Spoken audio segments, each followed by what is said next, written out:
அஸ்ஸலாமு அலைக்கும் வரஹ்மத்துல்லாஹி வபரகாத்துஹு. கண்ணியமிக்க அல்லாஹ்வின் நல்லடியார்களே, ஹாஜிமார்களே, அல்ஹம்துலில்லாஹ். இப்பொழுது நாம் முஸ்தலிஃபாவில் இருந்து கொண்டிருக்கின்றோம். அல்ஹம்துலில்லாஹ்.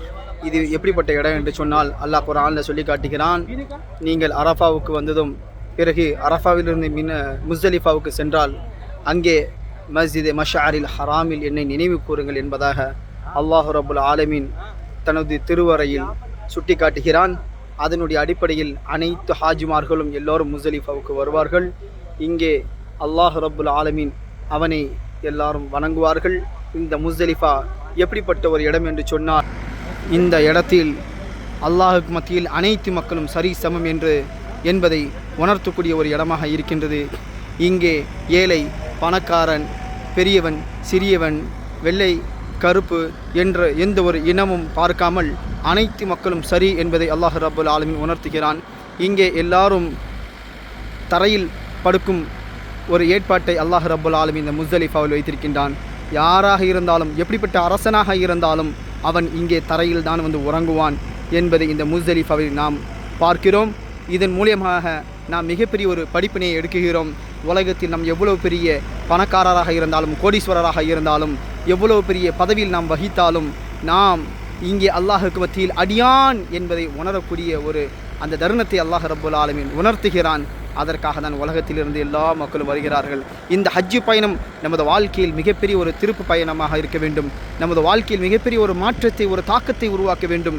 இதற்கு பிறகு நமது வாழ்க்கையில் இன்ஷா அல்லாஹ் அல்லாஹ்வை நினைவு கூர்ந்தவனாக கண்மணி நாயகம் ஹாத்தமன் நபி ஸல்லல்லாஹு அலைஹி வஸல்லம் அவர்களினுடைய சுன்னத்தை பின்பற்றி வாழக்கூடிய நல்ல மக்கள்களாக, நல்ல அடியார்களாக ஆக்கி அல்லாஹ் ரப்புல் ஆலமீன் நம் அனைவரும் அருள் செய்வானாக. நமது நாட்டில் இருக்கக்கூடிய இஸ்லாமிய மார்க்க அறிஞர்களுக்கு அல்லாஹ் ரப்புல் ஆலமீன் தனது அருளையும் பரக்கத்தையும் ரஹமத்தையும் தந்தல்வானாக. அவர்களுக்கு எல்லா விதமான சஹத்தையும் ஆஃபியத்தையும் உடல் ஆரோக்கியத்தையும் தந்தல்வானாக. தீனுடைய பணிகளை அல்லாஹ்வுக்கு பயந்து ரசூல் ஸல்லல்லாஹு அலைஹி வஸல்லம் சுன்னத்தை பின்பற்றி மக்களுக்கு எத்தி வைக்கக்கூடிய நல்ல ஆலிம்களாக என்னையும் இந்த உலகத்தில் இருக்கக்கூடிய ஆலிம்களையும் ஆக்கி அருள் செய்வானாக. நமது நாட்டில் இருக்கக்கூடிய பதவியில் வகிக்கக்கூடிய இஸ்லாமிய தலைவர்களுக்கு அல்லாஹ் நல்ல சுய புத்தியை தந்தல்வானாக. இஸ்லாமிய மக்களுக்கு உண்மையாக நடக்கக்கூடிய அந்த பாக்கியத்தை தோஃபீக் அல்லாஹ் ரப்புல் ஆலமீன் தந்தல்வானாக. இஸ்லாமிய மக்களை ஏமாற்றி அதன் மூலம் பணம் சம்பாதிக்கக்கூடிய அப்படிப்பட்ட தலைவர்களை அல்லாஹ் இந்த உலகத்தில் நீக்கி விடுவானாக. அவர்களுக்கு தகுந்த தண்டனை இந்த உலகத்தில் அல்லாஹ் ரப்புல் ஆலமீன் தந்தல்வானாக, மறுமையிலும் தந்தல்வானாக. ஏனென்றால் இந்த இஸ்லாமிய மக்களை ஏமாற்றி அவர்கள் பிழைப்பை நடத்தி கொண்டிருக்கின்றார்கள், சொகுசு வாழ்க்கையை வாழ்ந்து கொண்டிருக்கின்றார்கள். இந்த முஸ்தலிஃபாவில் இருந்து நான் நிச்சயமாக அல்லாஹ்விடத்தில் துஆ செய்கிறேன். யா அல்லாஹ், எங்களது இஸ்லாமிய தலைவர்களுக்கு நல்ல அறிவுபூத்தியை கொடுத்து இஸ்லாமிய மக்களுக்கு உண்மையான சேவகராக அல்லாஹ் நீ ஆக்கி அருள் செய்வாயாக.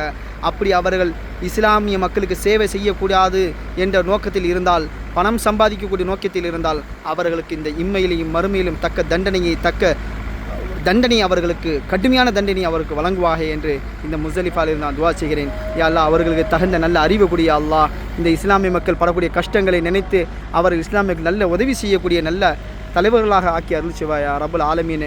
ஆமீன். அஸ்ஸலாமு அலைக்கும் வரஹ்மத்துல்லாஹி வபரகாத்துஹு.